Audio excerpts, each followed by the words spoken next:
Kalau lingkungan rohani kita tidak sehat, bisa kita terbawa arus sehingga kita tidak mengalami pertumbuhan iman kita.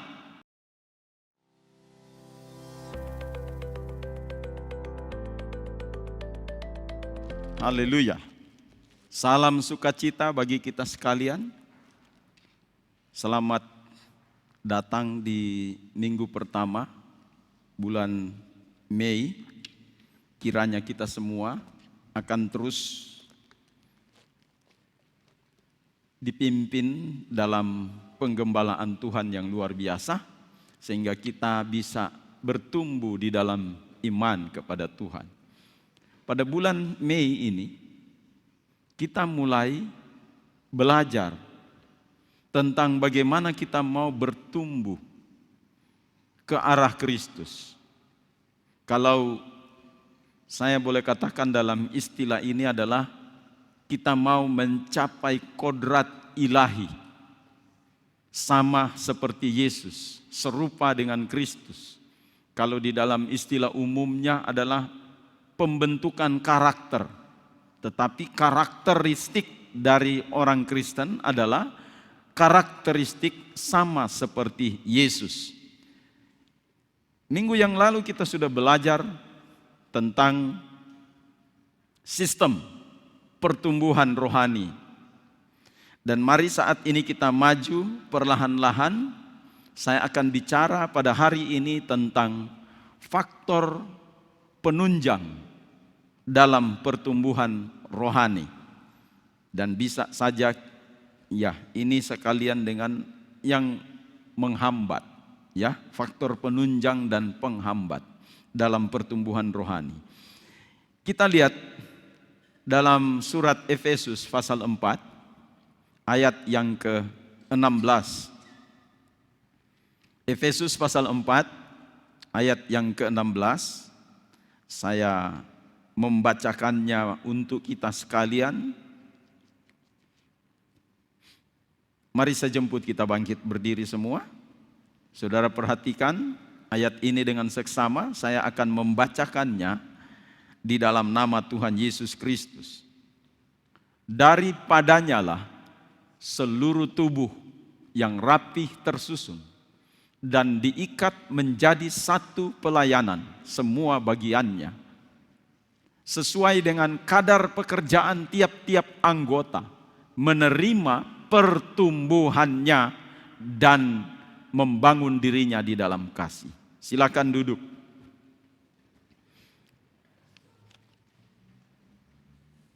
Bapak, Ibu, saudara-saudari sekalian, minggu yang lalu kita sudah belajar tentang sistem. Kalau saya bicara tentang sistem, itu artinya sistem itu bagaimana proses itu bisa terjadi sehingga apa yang kita masukkan kemudian menghasilkan sesuatu yang luar biasa. Kalau Bapak, Ibu, saudara-saudari sekalian melihat sistem dari bagaimana di gilingan padi itu dimasukkan dalam bentuk material padi, kemudian menghasilkan beras. Itu melalui sistem di dalam mesin penggilingan, sehingga apa yang dimasukkan akan keluar menjadi sempurna. Itu namanya sistem. Baik, saudara-saudari sekalian, dalam contoh ini kita juga mengambil contoh mengenai tubuh kita manusia. Karena gereja atau murid Kristus itu sering diidentikan atau dianalogikan dengan tubuh manusia. Makanya kita disebut, gereja Tuhan itu disebut tubuh Kristus. Jadi kita akan melihat satu sistem yang dibangun di dalamnya. Apa yang kita makan, kemudian bagaimana proses di dalam memproses makanan yang dimakan, dan kemudian menghasilkan energi apa? Tenaga. Nah, ini yang saya sebut dengan sistem. Jadi kalau kita bicara tentang faktor penunjang dari pertumbuhan itu, artinya bahwa kita harus memastikan sistem ini berjalan dengan baik. Sistem berjalan dengan baik. Nah, faktor penunjang pertama adalah olahan penyajian makanan. Nah, kita sudah belajar bahwa makanan itu diolah, ya, materinya apa yang kita makan. Ya, ini kita kalau mau hidup sehat, kita harus perhatikan apa yang kita makan setiap hari, sehingga kesehatan itu terjadi di dalam hidup kita. Jadi kesehatan itu bisa terjadi dengan apa yang kita makan setiap hari. Ada kandungannya di situ, ya. Karbohidratnya berapa, ya. Kita minum, kemudian mineralnya yang bagus, kita makan lagi dengan kandungan nutrisi yang bagus sekali, itu bisa menghasilkan kondisi kesehatan kita yang maksimal. Itu dari apa yang kita makan. Kemudian juga dengan oksigen yang kita hirup. Nah, itu menunjang. Kalau oksigennya cukup, nitrogennya cukup memenuhi syarat di mana kita bisa hidup di situ. Kalau kita hidup di tengah-tengah, ya, situasi yang kurang bagus, nah itu sebentar nanti kita akan melihat. Kita bicara dulu tentang makanan. Makanya Bapak Ibu saudara-saudari sekalian, saya menyarankan kita di sini untuk berdoalah kepada setiap hamba-hamba Tuhan yang menyajikan makanan rohani untuk kita, supaya kita diberi makan dengan makanan rohani yang sehat. Saya boleh katakan di sini bahwa tidak selamanya makanan enak itu sehat. Demikian juga kalau kita makan makanan rohani, firman Tuhan yang memiliki kualitas yang tinggi, itu harus kita lihat. Dan banyak memang pemberita-pemberita firman yang enak didengar oleh telinga, ya. Dia bisa memberikan makanan, kita memberi makan, ya, ketawa ketiwi, enak, ya, ada senyum, ya. Tetapi kadar firmannya itu yang kita harus lihat. Banyak pengkhotbah yang kalau saudara dengar dia berkhotbah, wah luar biasa, ya, lucu-lucu ini orang ini, ya. Kalau panggil Sule juga di sini ya boleh lah, ya, dia berlawak di sini, kita senang. Tapi bergizi atau tidak, ya, itu yang harus kita pikirkan. Banyak sekali pembicara untuk menyenangkan telinga kita. Itu yang saya katakan, ya, makanan itu enak. Tapi saya katakan, tidak selamanya makanan enak itu bergizi. Mari kita lihat, kita berdoa supaya pemberita firman Tuhan itu dia beritakan, dia berikan makanan yang bergizi kepada kita, yang tentu saja itu hanya dari firman Tuhan. Haleluya, firman Tuhan. Ini makanan yang sehat. Di dalam Yohanes pasal 4 ayat 32, 34 berkata begini, ya. Akan tetapi ia berkata kepada mereka, padaku ada makanan yang tidak kamu kenal. Nah, 33. Maka murid-murid itu berkata seorang kepada yang lain, adakah orang yang telah membawa sesuatu kepadanya untuk dimakan?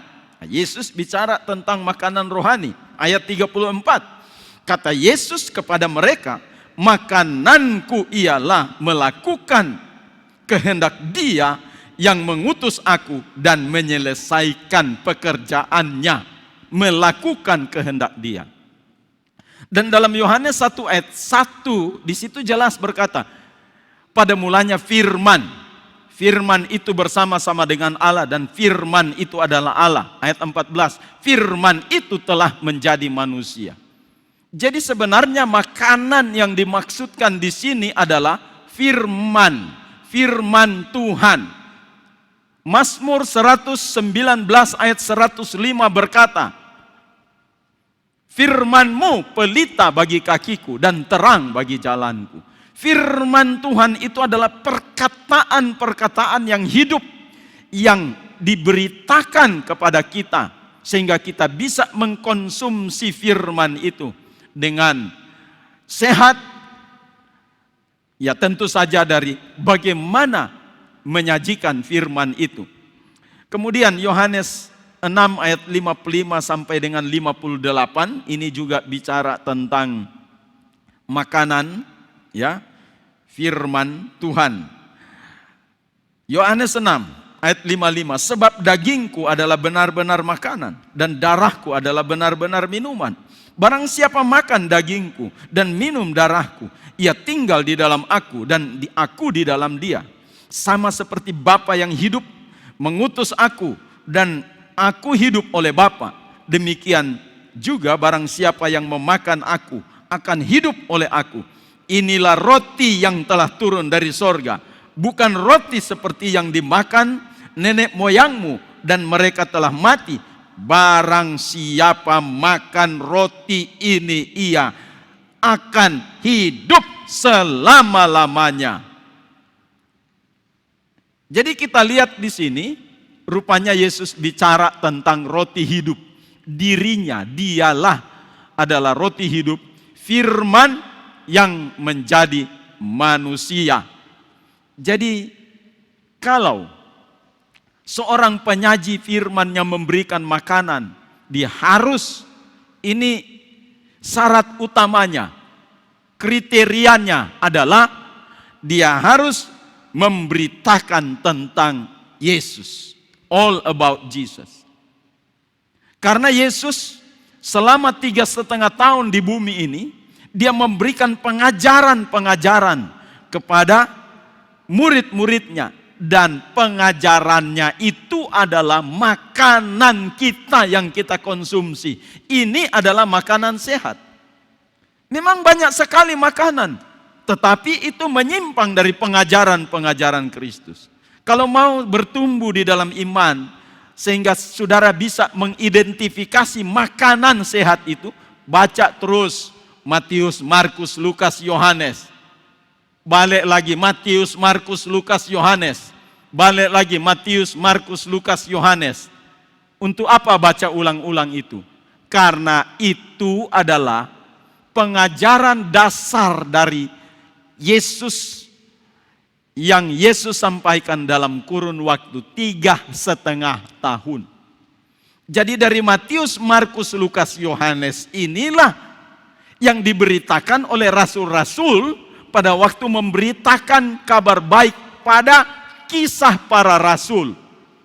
Jadi waktu rasul-rasul itu bicara kepada semua orang di dalam kisah para rasul, dia ambil ajarannya Yesus di Matius, Markus, Lukas, Yohanes. Kalau kita membaca juga surat-surat, ya, mulai dari surat Rasul Paulus, Roma, surat Korintus, ya, Galatia, Efesus, Filipi, Kolose. Kemudian surat-surat yang lainnya, surat Petrus, surat Yakobus. Semua surat-surat yang ditulis itu semua berdasarkan Matius, Markus, Lukas, Yohanes. Makanya saya katakan di sini kalau mau dapat intisari, gizi, nutrisi dari makanan firman Tuhan itu, baca ulang-ulang Matius, Markus, Lukas, Yohanes. Itu adalah dasarnya. Kalau kita mau belajar perjanjian baru, perjanjian lama, nah baca Kejadian, Keluaran, Imamat, Bilangan, Ulangan. Itu inti dasar dari perjanjian lama. Ya. Kemudian dipadukan Kejadian, Keluaran, Imamat, Bilangan, Ulangan, Matius, Markus, Lukas, Yohanes. Baca ulang-ulang itu. Sehingga saudara akan mengerti nanti bagaimana pengajaran yang sehat yang muncul dari firman Tuhan. Kita bisa membandingkannya. Nah, baru kita membaca surat-surat dari rasul-rasul untuk mengkaji lebih luas lagi tentang ajaran Kristus yang di dalam kitab Injil itu. Begitu kalau kita mau memakan makanan yang sehat, ya. Yohanes 6 ayat 27 berkata, bekerjalah bukan untuk makanan yang akan dapat binasa, melainkan untuk makanan yang bertahan sampai kepada hidup yang kekal, yang akan diberikan anak manusia kepadamu, sebab dialah yang disahkan oleh Bapa Allah dengan meterainya. Haleluya. Kisah 14 ayat 17b, ia memuaskan hatimu dengan makanan dan kegembiraan. Jadi kalau kita mau bertumbuh, ini faktor penunjang yang pertama, pastikan makanan kita sehat atau tidak. Ini adalah ya pilihan kita. Ya, mau menerima makanan yang sehat, mari kita terima firman Tuhan yang sehat, supaya kita memiliki kesehatan rohani dan bisa bertumbuh ke arah Tuhan. Haleluya. Nah, jadi kalau Bapak Ibu saudara-saudari sekalian mau ambil makanan tambahan dari YouTube, ya boleh, tetapi konsultasi. Karena di situ juga banyak makanan-makanan yang berlemak. Ya. Gorengan-gorengan ada di YouTube. Ya. Kita tidak bisa, wah enak ini. Ya. Kristen progresif masuk di makanan kita. Kemudian semua ajaran-ajaran yang bertentangan dengan firman Tuhan masuk semua. Akhirnya kita mengidap penyakit obesitas rohani, ya, kegemukan, ya, karena dia kegemukan, suka lebe-lebe dia punya apa? Dia punya pandangan-pandangan. Nah, lama-lama aneh-aneh, ya. Jadi ini penting sekali, Bapak Ibu saudara-saudari sekalian, untuk memilih makanan yang bergizi tinggi untuk pertumbuhan rohani kita. Mari saya mengajak kita semua untuk kembali kepada firman Tuhan. Baca di situ, ya. Kalau di YouTube ya kita ambil referensi saja supaya kita tahu banyak pemahaman-pemahamannya. Puji Tuhan. Faktor penunjang yang kedua adalah, itu tadi dari sisi penyaji. Tetapi faktor yang kedua biasanya juga begini. Makanan sehat itu sudah dibagikan, dikasih. Tapi persoalannya di sini adalah kita mau terima tidak? Ya, kita mau terima atau tidak? Ini masalahnya. Jadi faktor yang kedua adalah dari diri kita. Bagaimana kita menerima dan mencerna setiap firman yang dibagikan kepada kita, kita bisa mencerna. Nah, ini bicara tentang Mazmur pasal 1 ayat yang kedua. Bagaimana kita mau mencerna firman Tuhan, menerimanya dengan baik. Ini bicara tentang pencernaan makanan rohani yang kita bisa dapatkan. Di dalam kitab Mazmur pasal 1 ayat yang kedua itu dikatakan begini, tetapi yang kesukaannya ialah Taurat Tuhan, dan yang merenungkan Taurat itu siang dan malam. Ini cara mencerna firman yang baik. Jadi jangan cuma asal terima-terima saja. Wah, suruh angkat tangan. Suruh disebutkan, bilang dahsyat, ya. Suruh diulang lagi, bilang faktor penunjang makanan yang sehat, bilang begitu. Tapi sampai di rumah apa? Ya, kita harus melakukan perenungan. Ini sangat penting, sebab perenungan itu adalah cara mencerna firman yang kita makan dengan baik sehingga bisa sempurna. Nah, lihat ini. Kita suka, ya, suka makan, ya suka. Tapi ingat, ada pengolahan, pencernaan di sini ya, dengan merenungkan firman Tuhan. Kalau kita melakukan perenungan, itu sesuatu yang luar biasa. Akan muncul sesuatu yang wow, luar biasa. Waktu kita merenungkan firman, yes, luar biasa. Diteguhkan kita dengan satu kekuatan yang luar biasa. Begini caranya mencerna firman Tuhan. Nah, merenungkan firman Tuhan itu adalah bagian yang sangat penting. Perenungan ini bisa terjadi kalau semua alat-alat pencernaan kita bisa sehat. Yang minggu lalu saya menjelaskan tentang pencernaan. Alat pencernaan itu tubuh, jiwa, roh kita. Ini komponen di dalam mencerna makanan rohani. Kalau tubuh kita ya merespons firman itu dengan baik, berarti sudah dicerna, itu bagus. Perenungannya bagus. Ya. Kalau jiwa kita, pikiran, perasaan kita bisa dibawa kepada satu keterbukaan untuk menerima firman dan mulai kita mengolah firman Tuhan. Kalau hati kita bisa dikelola dengan baik, sehingga firman Tuhan yang datang itu bisa masuk dengan luar biasa. Nah, sehatnya tubuh jiwa roh kita terletak pada Roma 1 ayat yang Roma pasal 12 ayat pertama. Ya. Di situ dikatakan karena itu persembahkanlah, ya. Kamu mempersembahkan tubuh sebagai persembahan yang hidup, yang kudus dan yang berkenan kepada Allah, itu adalah ibadahmu yang sejati. Jadi tadi ini mempersembahkan tubuh. Ini ada tadi worship leader, pemain musik, kemudian singers. Ini adalah bagaimana kita mengolah, mempersembahkan ya tubuh kita di dalam puji-pujian dan penyembahan naik kepada Tuhan sehingga hati kita bisa terbuka. Coba buru-buru dari sana, dari luar sana, hujan-hujan lagi.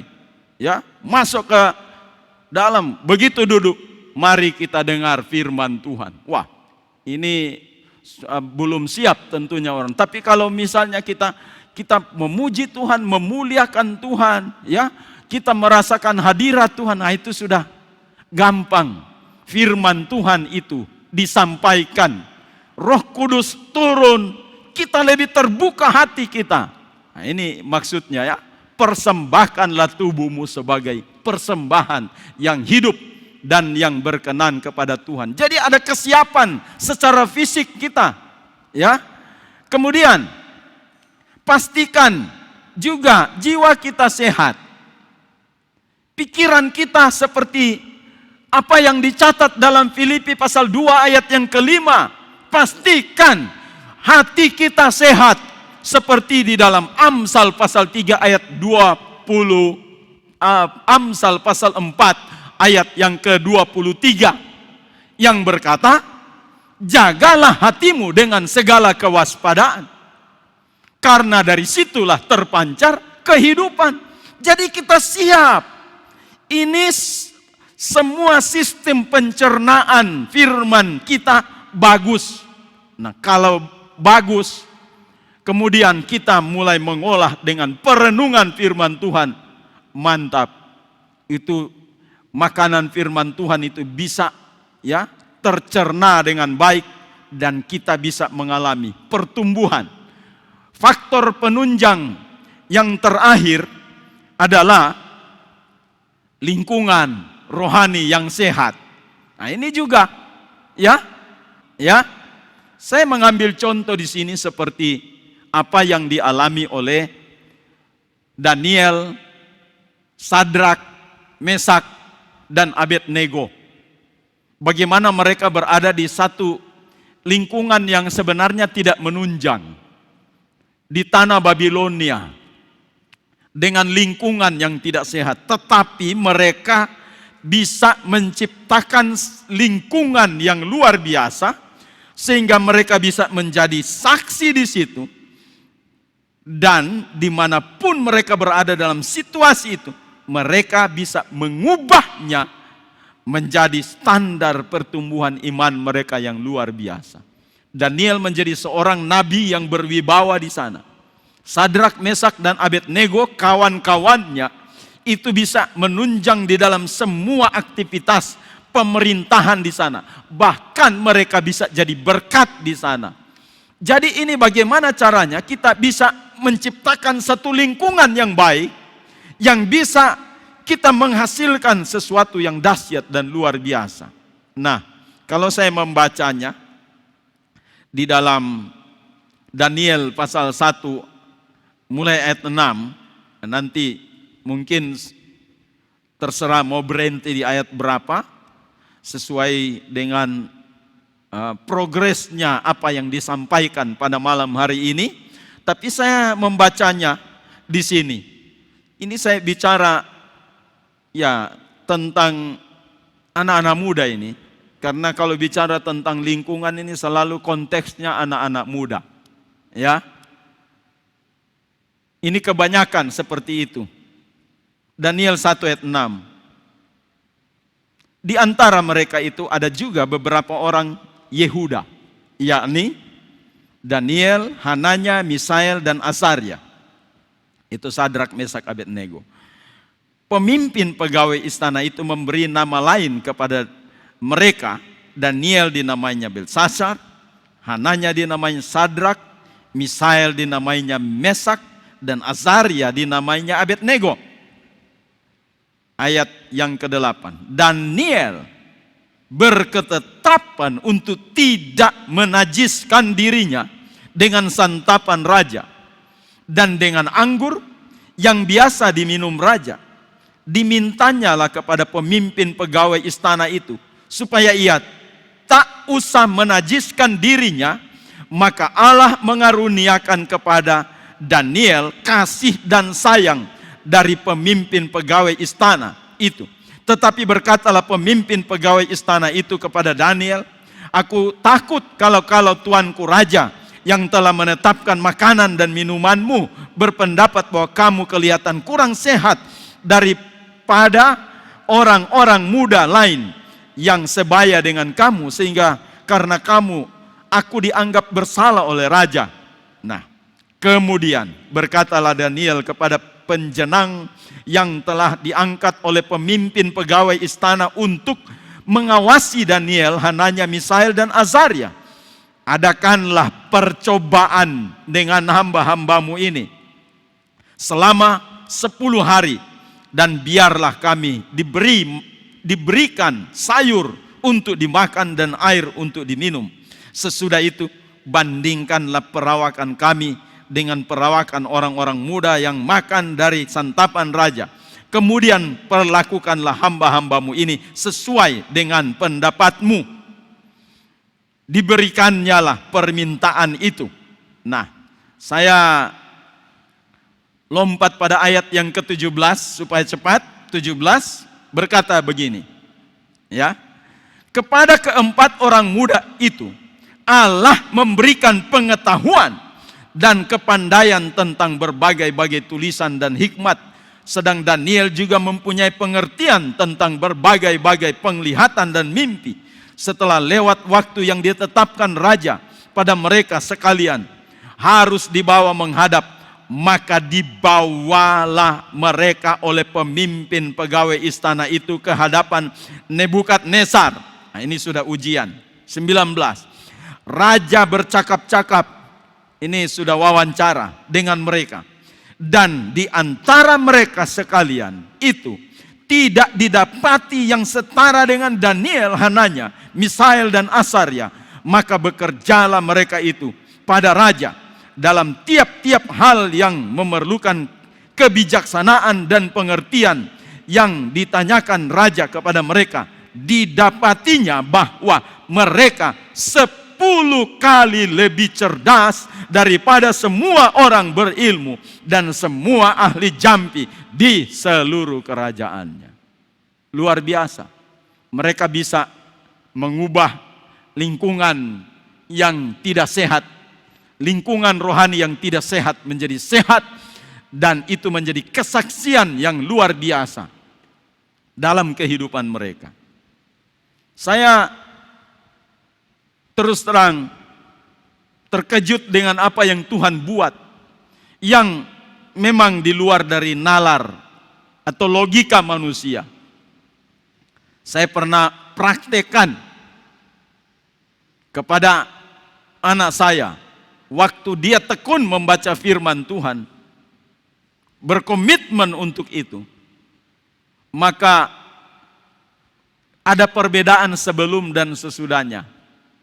Anak saya itu, kalau saya tidak salah ingat, dia sekitar kelas 3 SD, ya, mau masuk kelas 4, itu tidak, ya, mau bilang ranking juga itu masih ada di bawah. Tapi setelah saya instruksikan, memberikan pendisiplinan untuk membaca kitab suci setiap hari, maka mulai dari tamatnya SD sampai tamat SMA, dia ranking umum. Bukan cuma ranking 1 di kelas, ya, ranking umum. Mulai dari kelas 1, 2, 3 SMP, ya. Kemudian sampai pada tamat, itu ranking umum, saudara.